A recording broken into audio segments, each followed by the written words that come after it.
नमस्कार सभी किसान भाइयों और बहनों को। और आज हम बात करेंगे ग्रास साइलेज और मक्की के साइलेज के ऊपर। और ग्रास साइलेज और मक्की के साइलेज की क्या इम्पोर्टेंट है हमारी गाय की सेहत में।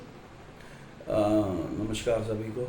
देखो जी, आ, इनका मेन जैसे हमारी रोटी है, इनका मेन खुराक है ग्रास साइलेज और मकई साइलेज। मकई कॉर्न साइलेज तो अभी बहुत प्रचलित मैंने बहुत ही फेमस हो गया है हमारे लोगों में अभी डेयरी फार्मिंग में।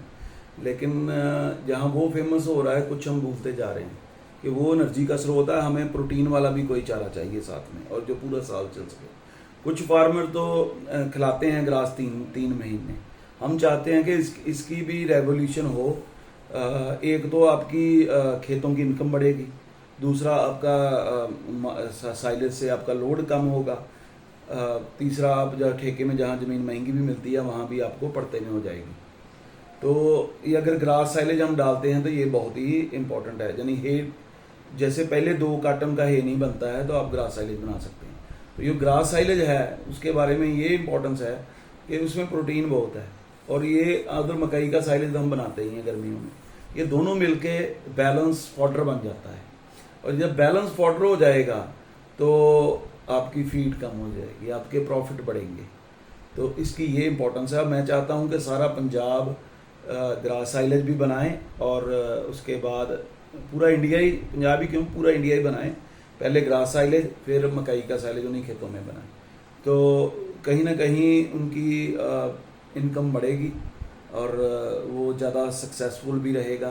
तो सभी अगर थोड़ा थोड़ा ट्राई करेंगी तो फिर मशीनें भी आ जाएंगी, क्योंकि जो चीज़ मार्केट तो ऐसे ही होती है कि जो चीज़ हम चाहते हैं वो फिर बना के देते हैं। तो जैसे एक ही मशीन को दोनों मशीनें बन सकती हैं, सिर्फ खाली मुंह चेंज करना होता है उसका, जो आगे वाला होता है जो खाली कटर फीड कर सके उसको, कट ग्रास को। तो वो काट के तो अपने आप ट्राली में डाल देगी। तो अगर हम इस पे हम सोचेंगे इसके बारे में, तो पे हमने डालना है तो हम कुछ जैसे कहते हैं कि ज़रूरत कार्ड की माँ है। अगर ज़रूरत हमें होगी तो उसकी जो मशीनें वाले हैं कार्ड भी निकालेंगे। तो एक तो ये फ़ायदा होगा कि एक ही मशीन में हमें 2 मशीनें मिल जाएंगी और एक ही खेत से 2 पट्ठे मिल जाएंगे। यानी अगर हमारी 2 गाय पलती हैं मकई से, तो फिर हमारी 4 गाय पलनी शुरू हो जाएंगी अगर हम ग्रास साइलेज भी उसी खेत से बना लेते हैं। तो ये काफ़ी हमारे लिए फ़ायदेमंद सौदा रहेगा अगर हम ये दोनों के साइलेज बनाते हैं। तो क्यों- ग्रास साइलेज से आपकी फीड कम होती है, और आपकी आपका पट्ठे के ऊपर आपका जो फॉडर बैंक है वो स्ट्रांग होता है। हाँ, क्योंकि ग्रास साइलेज में प्रोटीन ज़्यादा होता है और मक्की में स्टार्च ज़्यादा होता है, तो दोनों बैलेंस हो जाएंगे। तो हमारी जो गायें हैं उनकी सेहत भी अच्छी रहेगी, क्योंकि जो गायें हैं हमारी, उनका जो पेट है वो फॉडर के लिए ही बना है। तो जब हम एक्स्ट्रा फीड देते हैं उसके काफ़ी नुकसान होते हैं जी, इसके ऊपर भी हम बात कर लेते हैं। हाँ, ज़्यादा फीड जो है देखो नुकसान कहीं ना कहीं तो करती है। एक तो ह्यूमन पीएच बढ़ जाता है, एक हमारी जेब का भी नुकसान होता है। तो वहीं अगर हम जहाँ 14 किलो फीड खिला रहे हैं, अगर वहाँ 11 किलो हो जाए, 3 किलो फीड के पैसे बचेंगे, गाय भी कहीं ना कहीं उसको आराम रहेगा। जो एसिडोसिस वो नहीं होगा। तो ये दोनों फॉडर अगर इकट्ठे मिलें तो बहुत ही सी प्रॉब्लम है फार्मों में कम हो जाएंगी। और अगर 3 फॉडर मिल जाएं तो गाय सोने पे सुहागा हो जाएगा, गाय की सेहत बहुत ही अच्छी हो जैसे जाएगी। जवी का हे साथ में हो जाए तूड़ी की जगह, जब तूड़ी भी डालनी है तो डाल सकते हैं, लेकिन साथ में जवी का हे आ जाए तो जो मेरे को लगता है जो हाई जील्ड रहे होंगी तो वो उसमें काफ़ी फायदा होगा। जो एक गाय भैंस वाला एक मेरे से जवी का हे लेके गया था, तो उसकी भैंस अमृतसर डिस्ट्रिक्ट तरनतारन में था वो आदमी।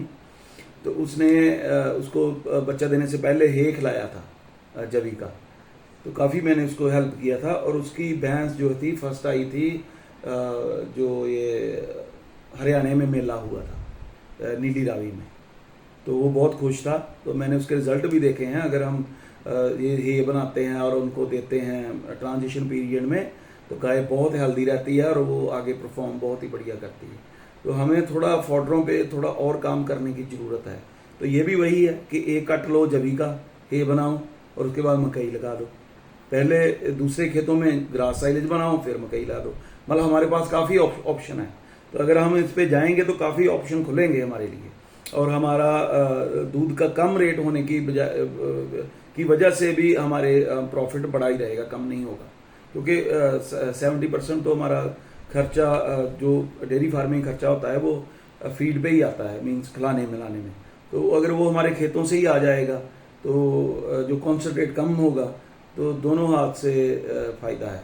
एक तो पैसे बचेंगे, दूसरा हेल्थ पशु की बहुत अच्छी रहेगी। थैंक यू जी वीडियो देखने वास्ते। Thank you for watching. Thanks.